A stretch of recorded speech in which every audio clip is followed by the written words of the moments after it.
युद्ध बहुत जोरों से चल रहा था। हेमचंद्र विक्रमादित्य अपनी सेना का नेतृत्व बड़ी कुशलता से कर रहे थे। उनके बाईं और दाईं दोनों साइडें उन्होंने ध्वस्त कर दी थी। लगता था बस अब हम विजित होने वाले हैं। उसी समय न जाने भगवान को अभी हमारे अच्छे दिन मंजूर नहीं थे और आने वाला समय बढ़िया हो जाए, शायद अब ये मंजूर नहीं था।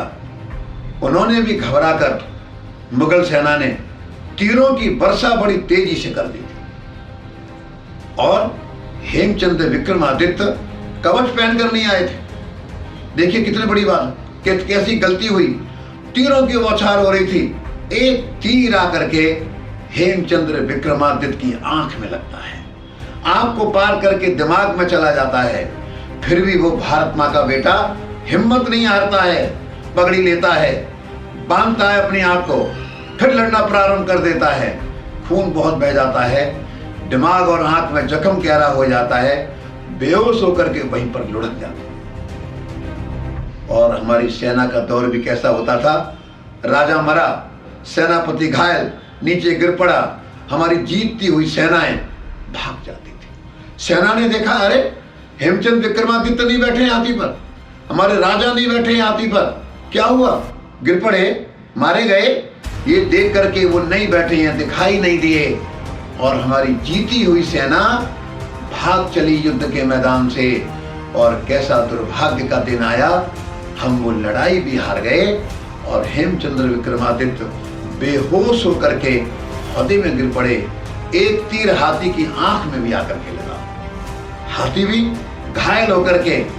फिर हाथी पर कंट्रोल करना कितना मुश्किल होता है। कुल मिलाकर मुगल सैनिकों ने घेर लिया उनके हाथी को और घायल हेमचंद्र विक्रमादित्य को हौदे से निकाला, घायल को जंजीरों से बांधा।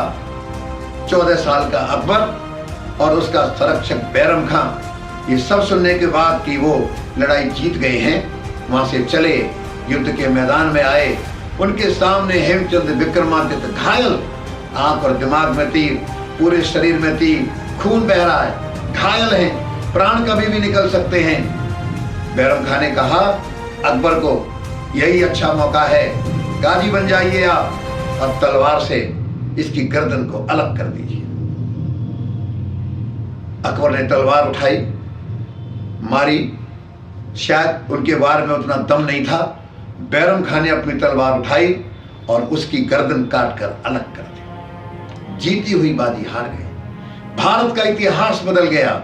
आने वाले समय में उससे भी ज्यादा अन्याय अत्याचार होने थे। अभी आगे क्या हुआ, बैरम खां ने हेमचंद्र विक्रमादित्य का सिर काट करके काबुल भेज दिया और उसका धड़ जो था वो दिल्ली भेज दिया।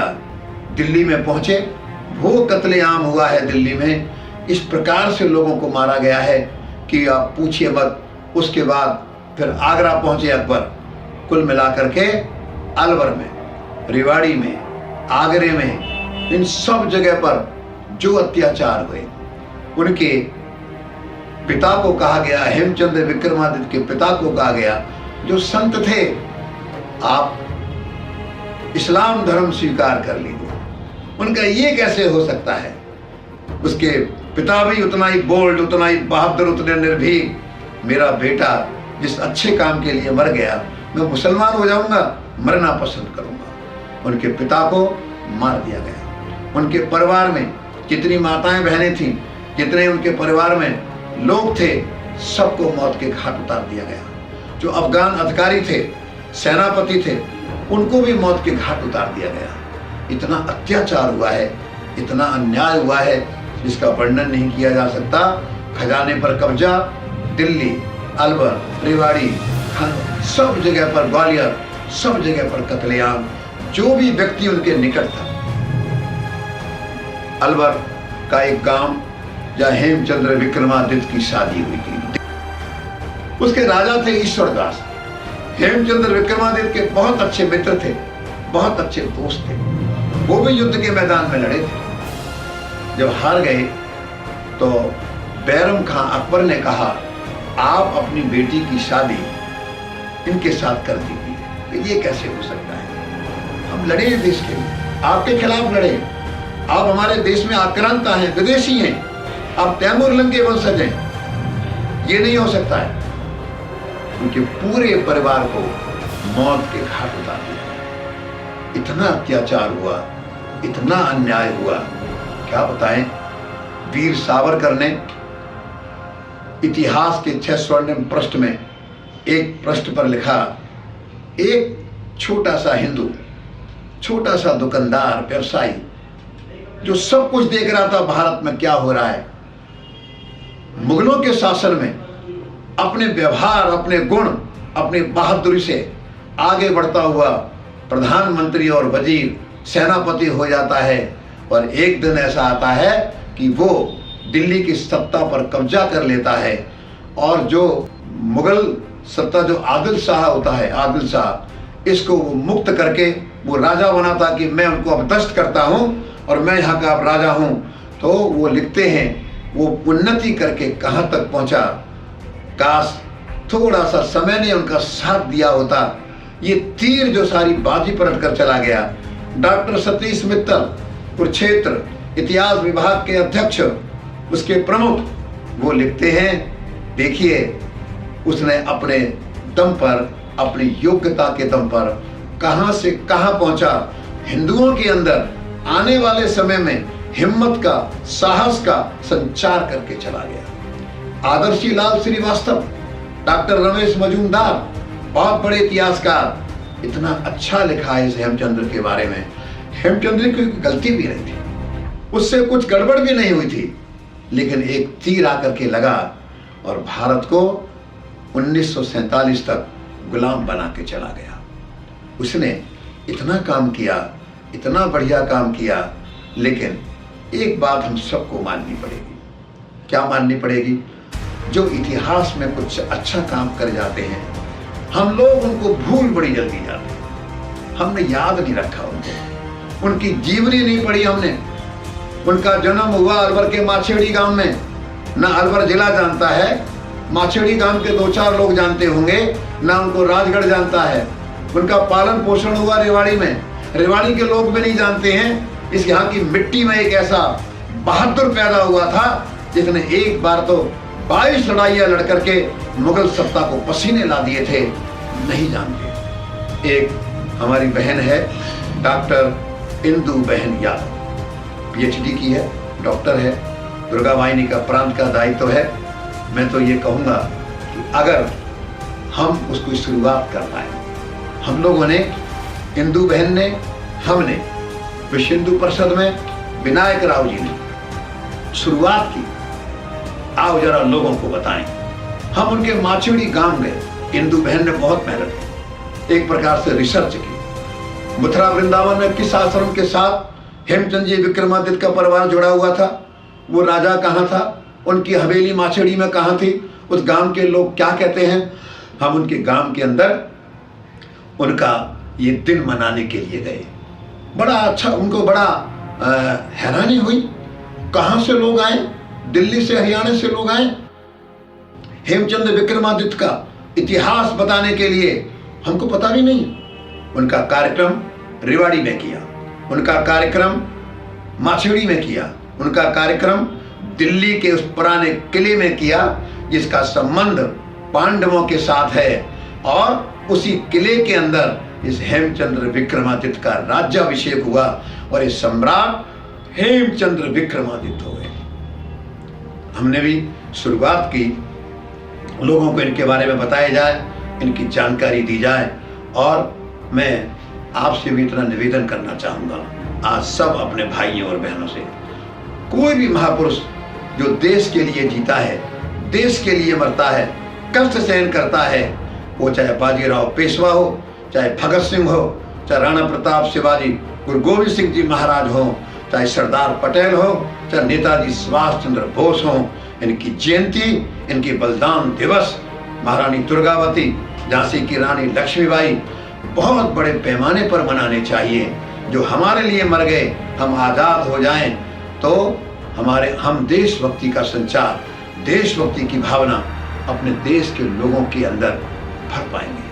ये जो अहीरवाल का इलाका है, रेवाड़ी आती है, महेंद्रगढ़ जिला आता है, गुड़गांव जिला आता है और थोड़ा अलवर जिला आता है राजस्थान का। ये 4 जिलों का अहिरवाल है। मैं इनसे भी खास तौर से निवेदन करना चाहूँगा। अहिरवाल के लोगों, पूरे देश के लोगों से कहना चाहता हूँ, पर अहिरवाल से विशेष रूप से कहना चाहता हूँ, आपको अपने इतिहास की जानकारी नहीं है। आपसे निवेदन कर रहा हूँ, हेमचंद्र विक्रमादित्य का जन्मदिन या बलिदान दिवस, इसको मनाइए आप। जन्म 2 अक्टूबर 1501 का है। उस दिन विजयदशमी थी। भगवान ने इस महापुरुष का दिन उस दिन किया है। वो विजयदशमी का दिन जो वीरता का संदेश देता है, और वो व्यक्ति भी वास्तव में वीर ही निकला जिसने कितनी लड़ाइयां लड़ी। आपसे कहना चाहूंगा, हेमचंद्र विक्रमादित्य का जन्मदिन या बलिदान दिवस, इसको हमें मनाना चाहिए। आपसे कहना चाहूंगा, राव तुलाराम 1857 की क्रांति, नसीबपुर के मैदान में लड़े, दिल्ली हरियाणा में लड़े, ईरान चले गए मदद लेने के लिए। उनके भाई राव गोपाल, झांसी की रानी के सेनापति, क्या इनके जन्मदिन और जिस दिन इनकी मृत्यु हुई है, जिस दिन ये स्वर्गवासी हो गए, क्या हम लोगों को नहीं मनाने चाहिए? इनकी जीवनी को याद नहीं करना चाहिए? ये लड़ाई याद करिए। 1962 चीन के साथ युद्ध, मेजर शैतान सिंह भाटी लीड कर रहे हैं। Kumaon regiment, Charlie Chaplin company, Ahirwal के 124 नौजवान, 124 जवान अहिरवाल के, और चीनी सैनिक 8 से 9,000। लड़ाई होती है 12,000 फुट की हाइट पर। देखिए आप, त्रिशूल के मोर्चे पर लड़ाई होती है। और ये पहले हथियारों से लड़े, पुराने हथियार, सर्दी से बचने के लिए कपड़े नहीं है, और फिर संगीन से लड़े, पत्थरों से लड़े, हाथों से लड़े। 124 में से 120 जवान मारे गए। 4 जवानों को चीनी कैद करके ले गए, पर उन्होंने इनकी बहादुरी की इतनी प्रशंसा की कि भाई इनकी बहादुरी, किस प्रकार से ये लड़े हैं। 1300 लोगों को इन्होंने मारा है, चीनी सैनिकों को। मैं आपसे निवेदन करता हूं, अहिरवाल के लोगों से, विशेषकर हेमचंद्र विक्रमादित्य, राव तुलाराम, राव गोपाल, और ये ऐसी घटनाएं हैं जिनके हमको अपने घरों में, अपने मोहल्लों में, अपने गांवों में सुनानी चाहिए। और आज भी रेवाड़ी का इलाका, अहिरवाल का इलाका देश के लिए सैनिक कम नहीं देता है। हेमचंद्र विक्रमादित्य का जो ये बलिदान था, मैंने देश के सब लोगों से निवेदन किया है, अहिरवाल से विशेषकर निवेदन किया है।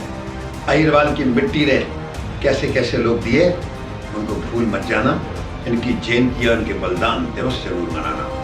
हेमचंद्र विक्रमादित्य की मृत्यु का समाचार, वो युद्ध के मैदान में मारे गए, समाचार पहुंचता है उदयपुर। महाराणा उदय सिंह बैठे हैं, उनके सब सेनापति और सामंत बैठे हैं। वहां पर जब ये सूचना गई, हेमचंद्र विक्रमादित्य पानीपत के मैदान में लड़ते हुए मारे गए, इतना दुख हुआ उनको, इतना कष्ट हुआ उनको। ये भारत के भविष्य के लिए अच्छा नहीं हुआ है, इसके परिणाम अच्छे नहीं निकलेंगे। ये बहुत बड़ी घटनाएं हैं भाइयों और बहनों, इतना आपसे कहना चाहूंगा। उसके बाद महाराणा प्रताप का दौर आता है, महारानी दुर्गावती का दौर आता है, और भी देश के अच्छे अच्छे जो लोग इस्लाम की सत्ता के खिलाफ लड़े, अंग्रेजों के खिलाफ लड़े, इस हेमचंद्र विक्रमादित्य की घटना ने उनके जीवन को प्रेरणा दी। हेमचंद्र विक्रमादित्य ने निराशा के दौर में, मुगलों के इतने अत्याचार, मुगलों की इतनी बड़ी सत्ता, झकझोरा उसको, ललकारा उसको, उस निराशा के दौर में हिंदू राज्य की स्थापना की उन्होंने। कितना बड़ा काम किया था। उनके जीवन ने कितने लोगों को प्रेरणा दी है, कितने लोगों के अंदर देशभक्ति की भावना को जगाया है, कितनों को लड़ने के लिए तैयार किया है। मैं आप सबसे इतना ही निवेदन करके अपने विषय को समाप्त कर रहा हूं। हम इसी प्रकार अपने चैनल में जो देश के लिए लड़े और मरे और जो जूझे, जिन्होंने देश के लिए बहुत कुछ किया, हम इसी प्रकार की घटनाएं, इसी प्रकार की जीवनियां लाते रहेंगे। जय श्री राम।